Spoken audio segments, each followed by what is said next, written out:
del COVID-19, pero de la perspectiva de cómo daña los órganos del cuerpo. Ya, la idea de que no sea muy largo, pero que quede bastante claro respecto a las explicaciones que la gente necesita. Lo primero que vamos a preguntarle a la doctora, ¿por qué afecta tanto especialmente a los pulmones?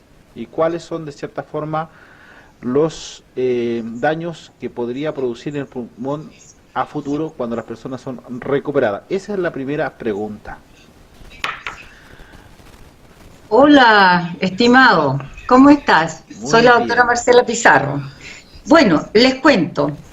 En relación a la pregunta, el sistema inmune, cuando no logra dejar entrar al virus, es cuando el virus no logra, hace escapada y deja todo botado.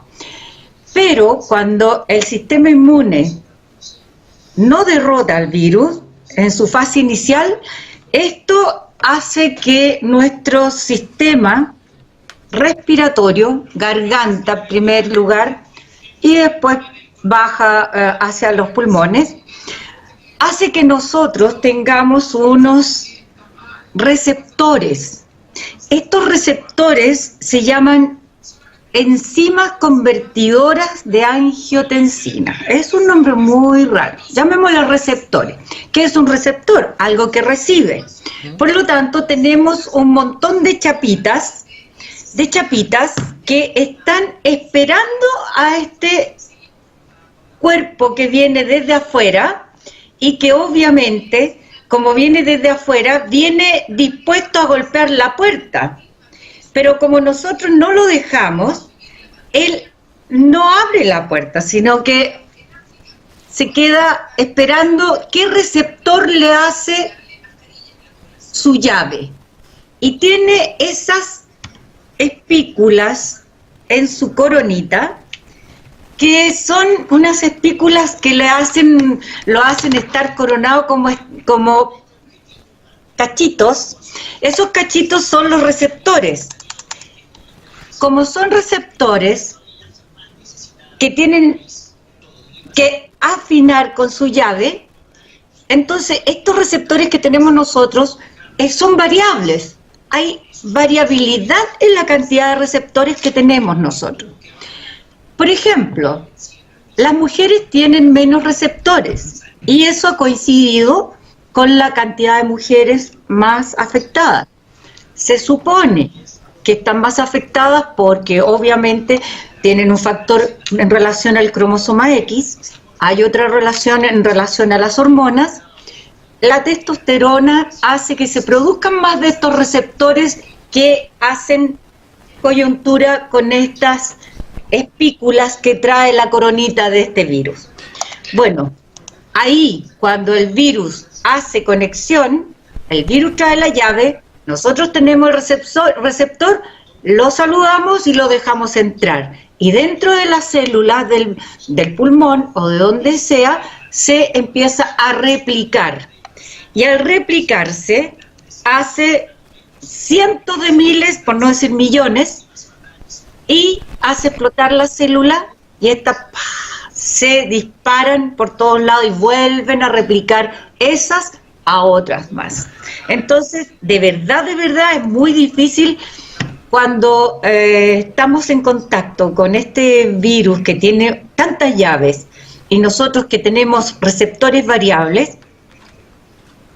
Obviamente que las defensas van a influir, la edad va a influir, pero el sexo va a influir. Respecto a eso también, el ser humano tenemos, por ejemplo, protecciones naturales. Lo mismo, la nariz nos impide de cierta forma entrar muchas de las bacterias o las partículas. Lo mismo pasa con la boca. O sea, ¿por qué se habla mucho de que ingresa por vías respiratorias básicamente? Mira, entra más por las vías respiratorias porque es ahí donde tenemos la mayor parte de los receptores. Si esto depende de receptores, de la cantidad de amistosidad que tengamos en relación a receptor y la llave de la corona del virus. ¿Por qué? Porque al entrar por los ojos también vamos a analizar que también da una conjuntivitis, pero no daña los globo ocular. no se sabe cuál es la forma que entra al ojo, porque entra por el ojo. Si tú dices, no se toquen los ojos, porque entra por ahí. No se toquen la nariz, no se toquen la boca. ¿Te fijas? Las manos son los vectores más importantes que tenemos para llevarnos a la cara y meter por ahí. Pero obviamente no se han estudiado posibilidades de que entre por las heridas, no se han estudiado en forma muy acuciosa formas de que entren por algunas otras perforaciones, por ejemplo los oídos. Mira, respecto a eso, bueno, una de las preguntas que la gente de repente hace, ¿por qué de cierta forma se puede matar con el alcohol o con diferentes desinfectantes? ¿Por qué de cierta forma no se puede todavía hasta ahora matar internamente? El tema es que internamente sí se puede matar. Lo que pasa es que la forma externa, ¿por qué usamos el jabón, por ejemplo? Resulta que este virus tiene esta coronita de cachitos. Estos cachitos son fosfolípidos, que se llaman, son grasitas. ¿Qué pasa con las grasitas? Se disuelven con el jabón, hacen un proceso que se llama saponificación, y el jabón hace que éstas se disuelvan y no tenga la posibilidad de tener esas llavecitas para encontrar estos receptores, estas enzimas que los reciben. Entonces el agua con jabón es lo más efectivo. Ya, pero entonces si es por el tema de la grasita, o sea, por las manos no se pega el COVID, ¿o se podría pegar? No, las manos llevan el virus a la boca, a la nariz, pero por la piel no se ha estudiado, no se ha visto que entren, porque obviamente tienen muchas dificultades por la hidratación, porque tiene otro tipo de... La facilidad que les da la vía aérea es mucho más adecuada para la movilidad y el uso de estas llavecitas en estos receptores. Ya, pasando a otra pregunta. Hay un estudio reciente de una revista académica como JAMA Cardiolic que habla respecto al tema de que incluso hay casos a nivel mundial, una mujer en Italia de 53 años, que tuvo de cierta forma un paro cardíaco. Paro cardíaco, a la hora de hacer el examen se descubrió que tenía el COVID-19. ¿Por qué también afecta el corazón? Mira, no son muchos los casos, pero efectivamente produce tal inflamación en todo tipo de células, provoca una especie de crisis, de explosión. Por lo tanto, nuestro cuerpo, al ver tal magnitud de choque, produce una tremenda inflamación. Y esta inflamación, que es un mecanismo de defensa, conlleva estos macrófagos y todas estas células de defensa, todas estas células que son nuestros ejércitos, primera, segunda, tercera línea, que nos van a defender. Pero está tan conmocionado, es tal la magnitud del ataque que provoca una inflamación masiva en distintos tipos de células, incluyendo a las nuestras. Por lo tanto, de repente las células cardíacas son las que han estado más debilitadas en alguna persona con la edad de la señora, que probablemente haya sido hipertensa, haya sido obesa, haya sido diabética, probablemente tenía ya algunas lesiones, probablemente ya no tenía hormonas de defensa, por lo tanto tenía muchos factores a los 70 y tantos años, factores de riesgo, y con el choque tan grande de defensa que nosotros hacemos a este virus, hace que nuestro corazón o cualquier otro órgano sea afectado, porque hace una no discriminación. Que aquí entra una pregunta bastante profunda respecto a eso. Por ejemplo, hoy día se habla de temas respiratorios, o sea, podríamos hablar a nivel global que tenemos más muertos que no se dio de cierta forma con síntomas respiratorios, pero sí tuvo a lo mejor, como esta señora de Italia, en caso de un ataque al corazón. y tenía COVID. Bueno, también con esta explicación que te acabo de dar hay personas, por ejemplo, los pacientes en diálisis, los pacientes renales, los pacientes que obviamente tienen un problema de defensas, obviamente van a ser afectados en distintas partes, distintos órganos, de acuerdo a la labilidad que se llama, o sea, a la vulnerabilidad que tiene en su cuerpo, va a responder con mucho menor potencia a esta autoagresión y agresión externa. Respecto a ese mismo tema que tú hablas de renales, por ejemplo, Jennifer Frontera, una neuróloga del centro de la Universidad de Nueva York, habla, dicen que se están muriendo por problemas renales, y dentro de ese mismo tema, las máquinas de diálisis no se han enfocado en ese tema, sino que se han enfocado más en temas de respiradores artificiales. Es decir, si tenemos otro tema, problemas renales, estamos hablando de otras consecuencias que podríamos tener o ya deberíamos tener. Por ejemplo, ella lo habla en un centro médico en la Universidad de Nueva York. O sea, ¿de qué estamos? ¿Cómo va aumentando esto y afectando ciertos órganos directamente? Bueno, los pacientes que están en diálisis, los nefrópatas, son personas que, si hasta el momento no han sido atacados, que Dios no lo quiera, sean atacados, porque son muy vulnerables. Su organismo no les va a permitir mucha defensa y van a tener que tener demasiados equipos de diálisis, de transfusión extracorpórea, de una infinidad de cosas que se están, digamos, ni siquiera tomando en cuenta. Ahora, los pacientes que tienen este tipo de problemas que da con las trombosis, las microtrombosis, la microtrombosis te da en cualquier parte. Son vasitos, pequeños vasitos que se alteran y que se infectan y que se inflaman, y obviamente que no van a dejar que no van a dejar de producir este trombito, que se va a ir al cerebro, que se va a ir a la tiroides, que se va a ir al riñón, que se va a ir al hígado, y van a provocar daños tremendos. El hígado, por lo menos en 2 hospitales de China, que se habló mucho de estudio de hígado, se encontró que más o menos la mitad de las personas respondían haciendo alteraciones enzimáticas de daño hepático y bastante feroz. Pero el hígado no se está tomando en cuenta, porque se está tomando todo en forma integral, porque al paciente se le toma desde el punto de vista integral como si fuera una sepsis generalizada. ¿Ya? Se pierde de cierta forma los otros tipos de aparatos.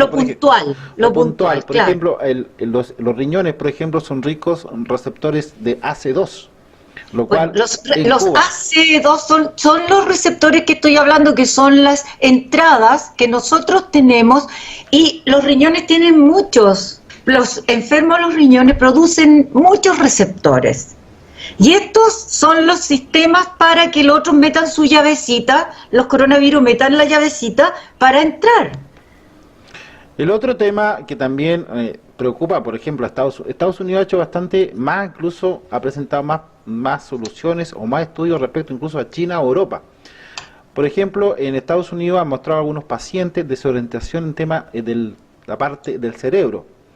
Por ejemplo, médicos franceses estudiaron 58 pacientes con COVID-19 y establecieron que la mitad sufrían algunas consecuencias, por ejemplo, agitados, desorientados, y los escáneres arrojaron inflamaciones. O sea, estamos hablando de otro tipo de secuelas respecto a eso que normalmente nosotros no tomamos en cuenta.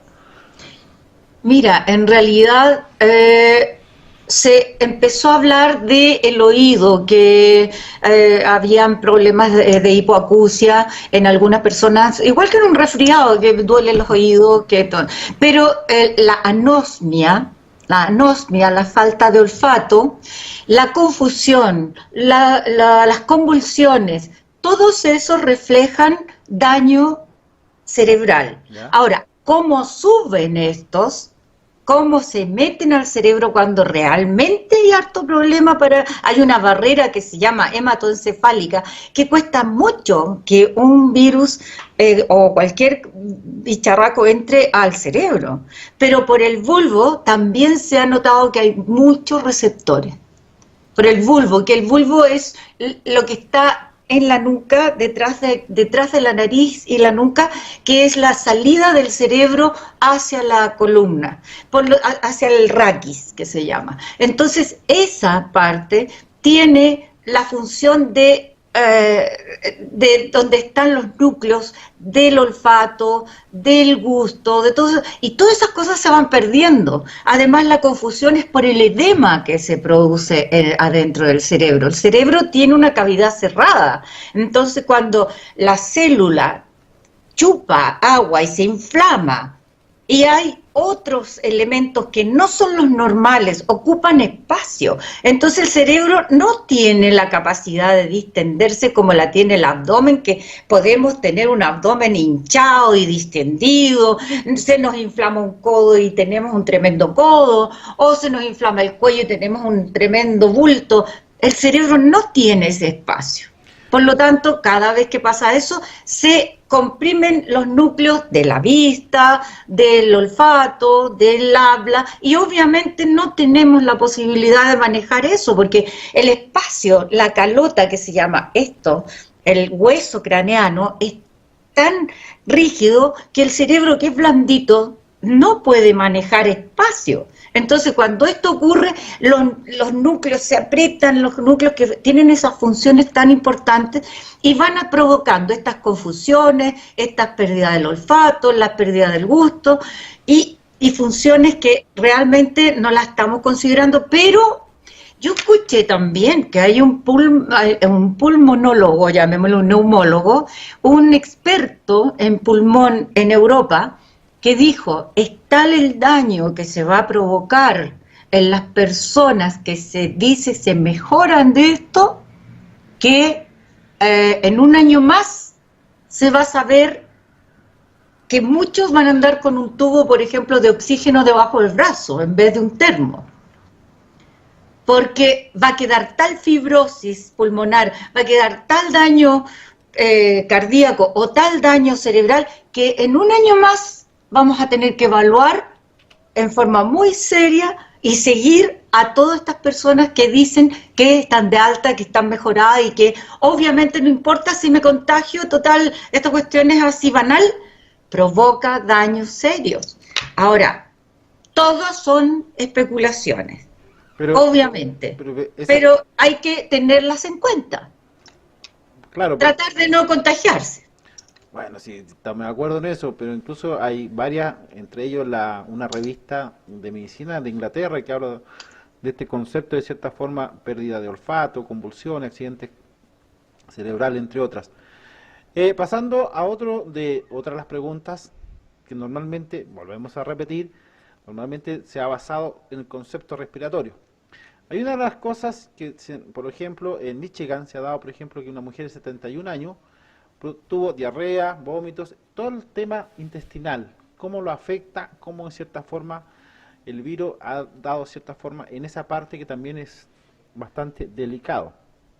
Mira, se ha hablado mucho de que el virus no nos podría sobrevivir los ácidos gástricos, sí, porque es ácido clorhídrico, o sea, es ácido, que no podría, pero oye, si los espermios son 6 millones y uno engendra un bebé, es decir, acá los millones que hayan puede que pase uno y provoca el mismo desastre que en otros órganos. La inflamación.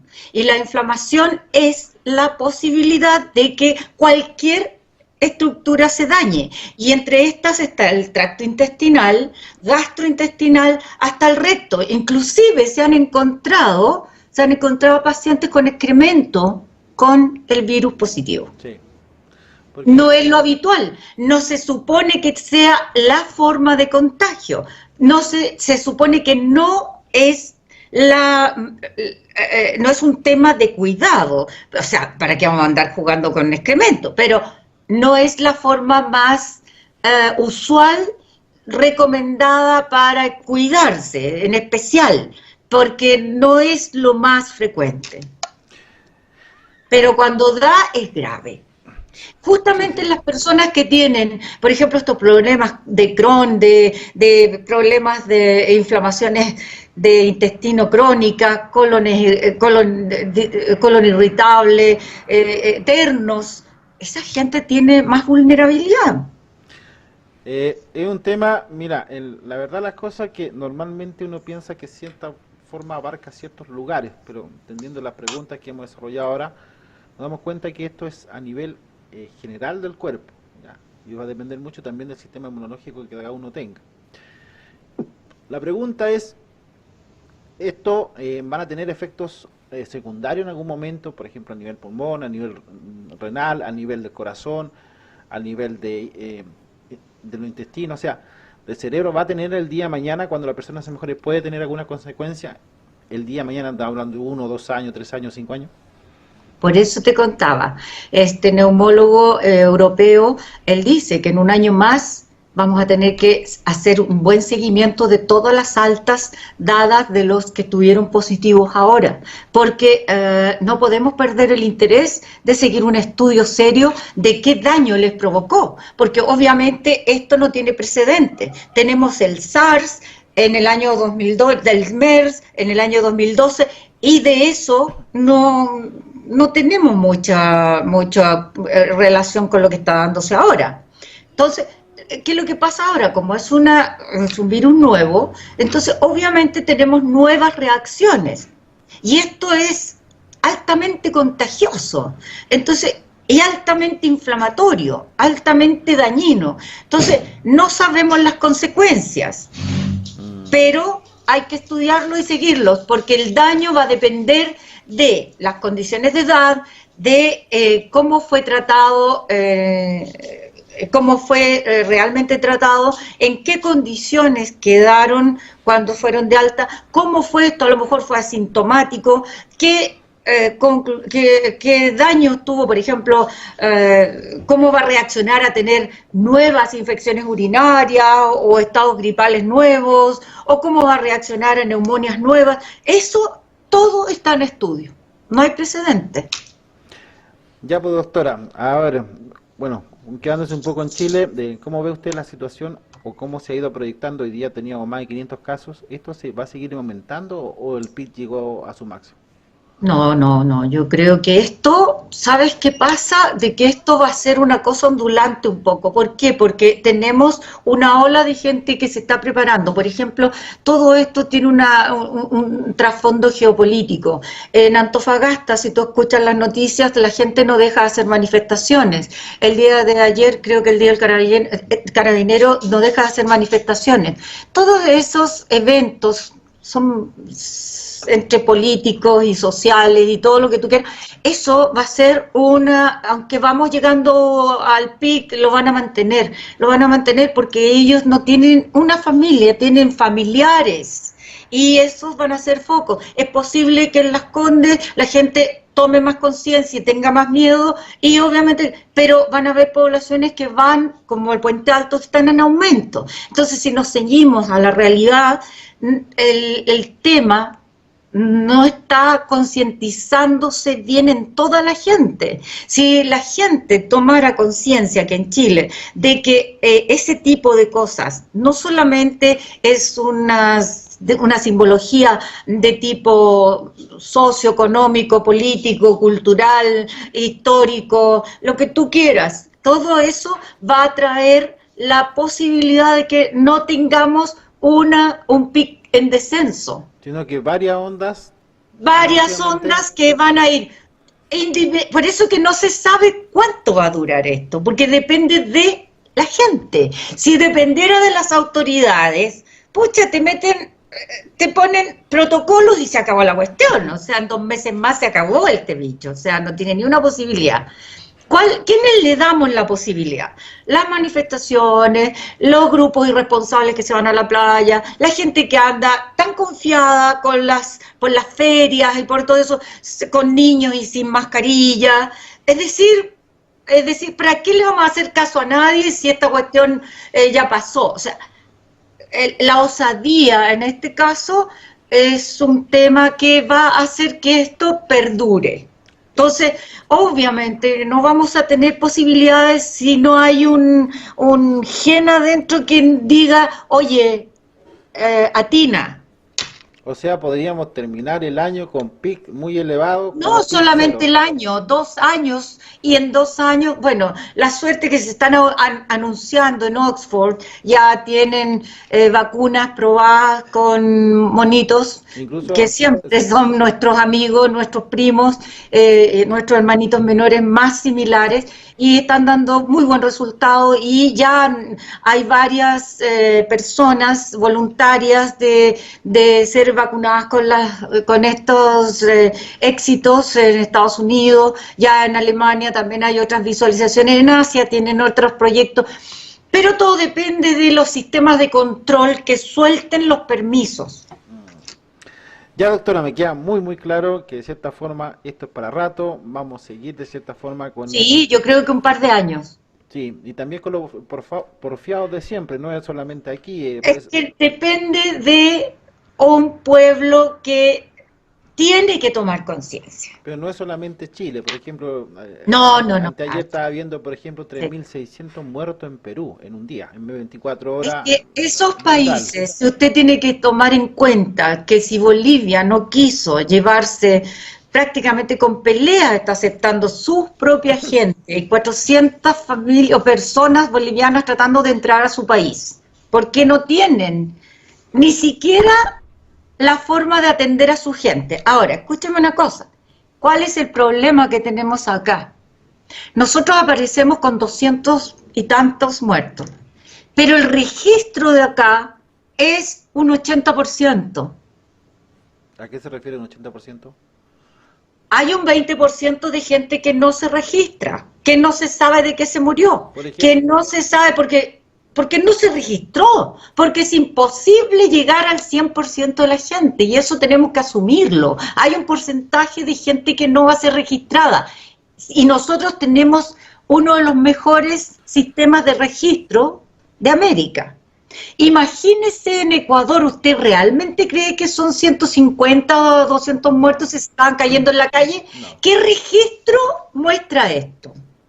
De verdad, estoy hablando de una señorita que está anotando todos los que se murieron de coronavirus. Si hay una muerta chilena que aparentemente la catalogaron de positiva, sí, y que se murió por eso, y ni siquiera había sido eso. Entonces, ¿esos registros serán tan referenciales como de credibilidad?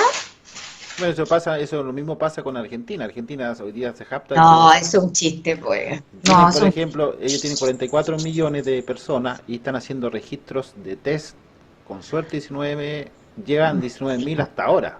No, eso es un chiste, y realmente ni siquiera hay que mencionarlo. O sea, realmente Argentina tiene un tremendo sistema de salud, tremendo sistema académico, tremendo todo.